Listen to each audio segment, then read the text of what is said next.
don't you? Make it so, number one. I'll be back. Listen to this.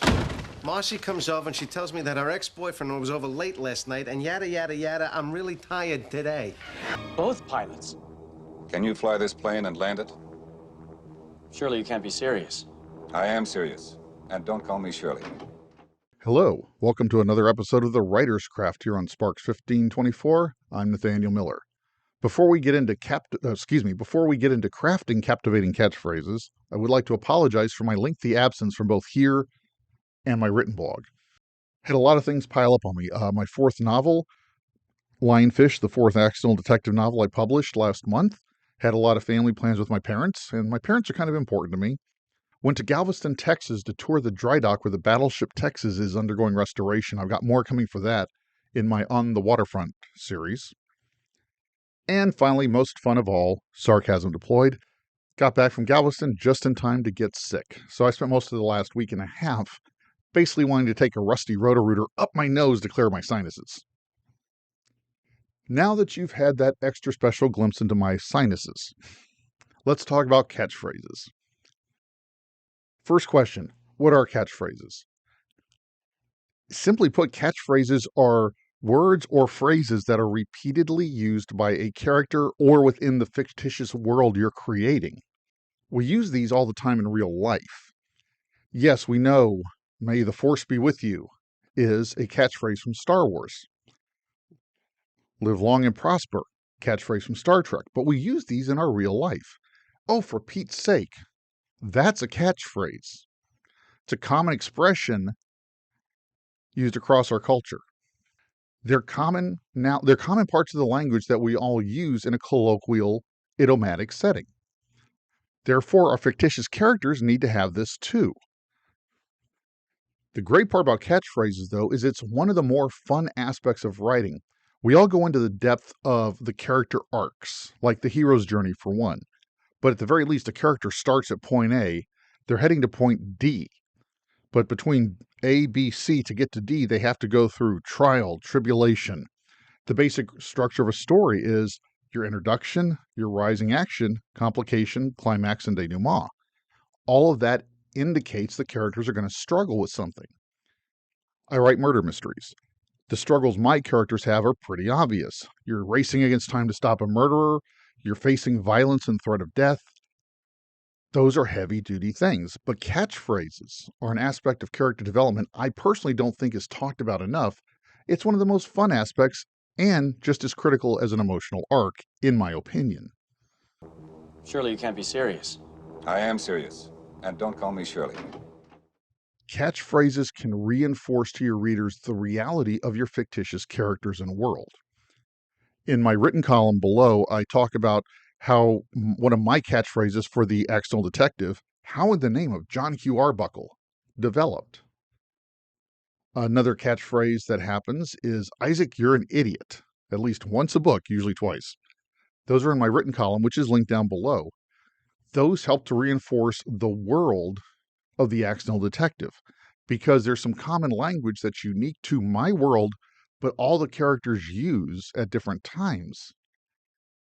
That helps create the impression of a solid world of real living human beings because it mirrors what we do in our own lives. If you think about how you speak to your friends and your friends and family speak to you, you'll start to realize you use catchphrases. I use catchphrases. One of my personal ones is interesting. I'll admit freely, I actually picked it up from Doctor Who. I forgot about this for years until I was working on this column and video. The Fifth Doctor, played by Peter Davison, one of his catchphrases was, "Interesting." I watched a lot of The Fifth Doctor in college as I was living with a buddy who introduced me to, more Doctor Who. I grew up with the Fourth Doctor, Tom Baker, curly hair, long scarf. I hadn't seen any of the other Doctors, so I watched a lot of the Fifth Doctor because my buddy had a lot of DVDs for him, or my roommate. I didn't realize it until doing this video, but I picked up the phrase "interesting" from that show. But I'm 51 now. This was 30-something years ago. That's a personal catchphrase. Most of my friends and family don't consciously realize, Nathaniel says "interesting" a lot when he's struck by something. They don't think about it. But when they hear it, it literally just subconsciously reinforces that I am who I am, that I'm the Nathaniel they know because I'm doing something they're used to.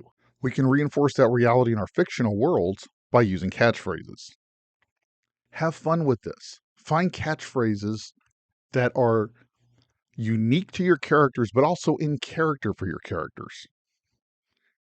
Develop some catchphrases that are in the whole world. For example, again, in the, as I point to the painting, in the accidental detective world, how in the name of John Q. Arbuckle, that killer's going to strike again before you could say John Q. Arbuckle backwards. Things like that. That John Q. Arbuckle phrase, that's a catchphrase that permeates the world. All the characters use it. Other characters have specific catchphrases. Abraham and Sarah Gray, Isaac's partner, and his wife. Abraham and Sarah are a Jewish couple. Sarah refers to Abraham as Matak Shali, and please pardon my pronunciation if I butchered it, but that's a Hebrew phrase for basically my love. It's a term of endearment for Sarah to her husband, but a term of endearment that's regularly used in a relationship is a catchphrase because it's a repeated statement from one person or within the couple in that relationship. Same thing in your writing. Develop some catchphrases, some repeated phrases, and they can be very subtle. And even if none of your readers pick up that you're using them, subconsciously they will, because it reinforces the continuity, the reality of your world. Well, again, if you'd like to read more about this, my written column is linked down below in the description, including the funny way how John Q. Arbuckle developed in my world. Have fun with this. Experiment. This is one of the more fun aspects, but again, in my opinion, one of the more critically understudied aspects of writing characters. Pardon my absence again. I look forward to continuing to offer you some good programming.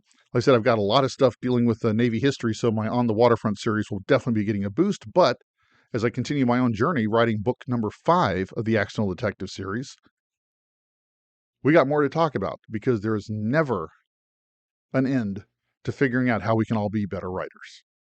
So, I hope you all have a great weekend, and until we meet again here on Sparks 1524, always go and do some great things. I'll be back. Surely you can't be serious. I am serious. And don't call me Shirley.